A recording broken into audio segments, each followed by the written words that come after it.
A Brush with Magic by Flora Ahn. The Journey to Seoul. Yumi leaned toward the window and gazed at the cars whizzing by. The trees in the distance moved slowly, but the cars in the nearby lanes blurred.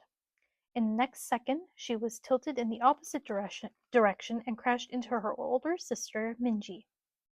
Minji pushed Yumi back to her side. Are we going to be late? She asked. Whoa, their father in the front passenger seat clutched the armrest as their mother swerved around a slow car. No, we have plenty of time, he said. The way their mother was speeding down the freeway said otherwise. We can't miss our flight, said Minji. What if the security line is long? It's not fair if I can't go to Korea because Yumi forgot where she put her passport. Don't worry, said Dad. We'll get there. A horn honked at them from a distance. Yumi wasn't worried. She trusted that Mom would get them there in time one way or another. They had never been late to anything, not even a single day of school or a soccer game. So instead of fretting about the time, Yumi thought about the trip. She looked down at the passport in her hands and studied all of the details. The gold seal on the cover, the serious face she was making in her photo inside that looked funny and unfamiliar to her, the signature she'd practiced 100 times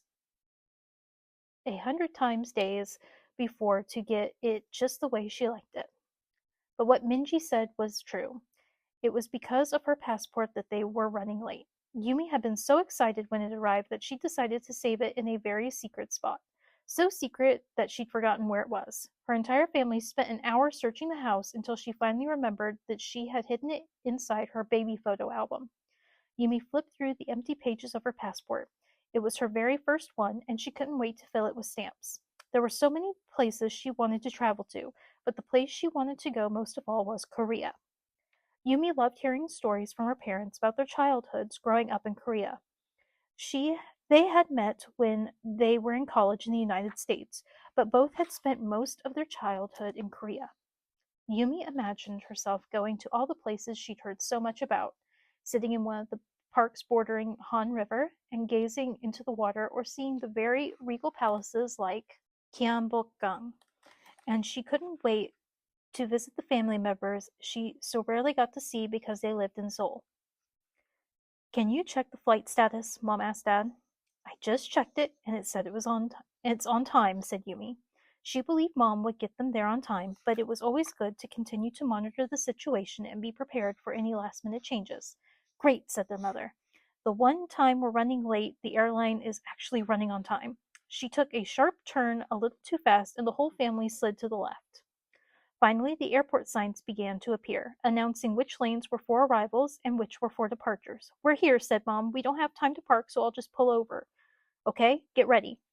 Yumi and Minji gathered their backpacks, ready to jump out of the car at a moment's notice. Mom swerved toward the curb where people were getting out of their cars with their luggage. She put on the emergency lights to signal she was stopped, and they all sprang into action. While Dad unloaded their suitcases, Mom hugged Yumi and Minji. Bye, she said. Have a great time. Be sure to call or message us as soon as you arrive. I love you. Yumi was surprised to find that tears stung her face. This was going to be the longest time she'd been away from her parents. She missed her parents even when she went to a sleepover, and now she was going halfway across the world and wouldn't see them for weeks.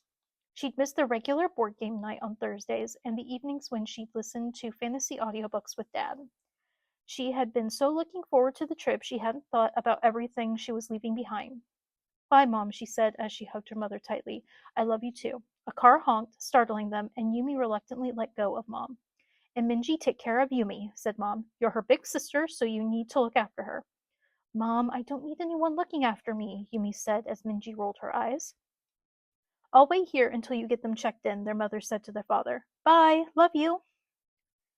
Yumi, Minji, and their father rushed into the airport and pushed their way through the crowds. Okay, their father said after helping them check in their luggage. Gate C12, this way.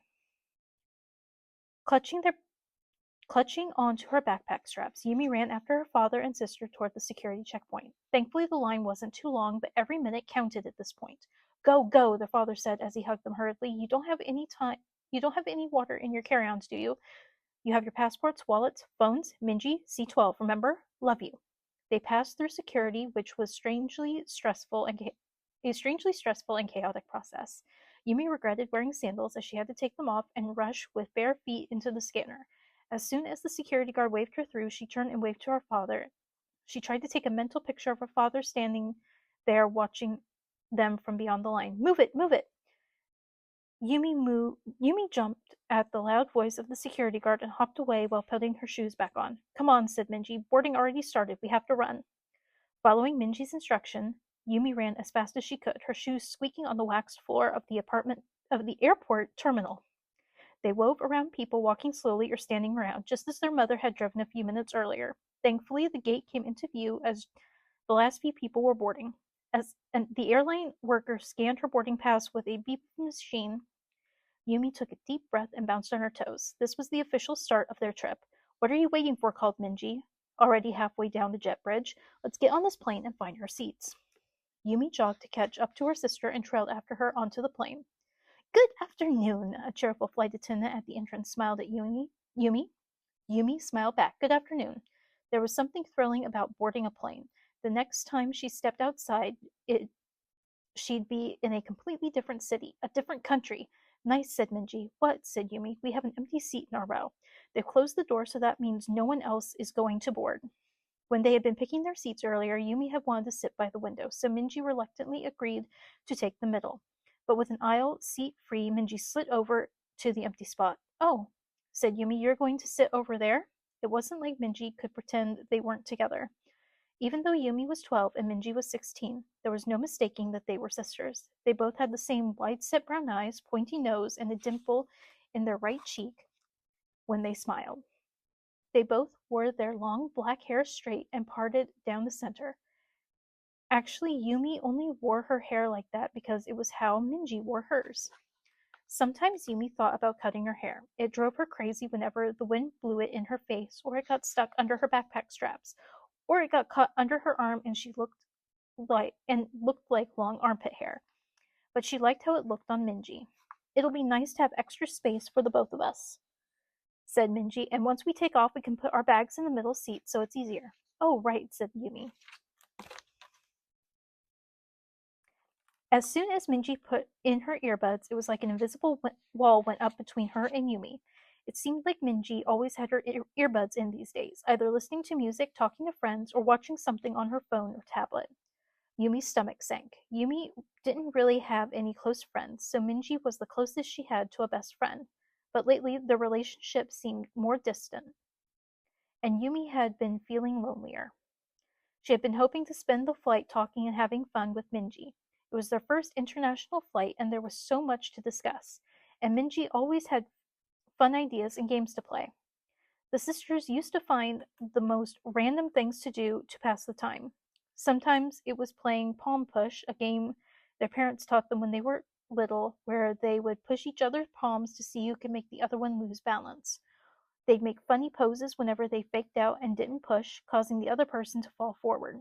Their parents hated when they played it in public, though, as they'd end up laughing and screaming so loudly that other people would stare at them. Whenever they were told to sit still, they'd still play their next favorite game, Would You Rather. Minji always came up with scenarios that were the most ridiculous and yet the hardest to choose between. She'd ask questions like, would you rather be stuck in a smelly, sweaty giant's pocket or in his shower drain?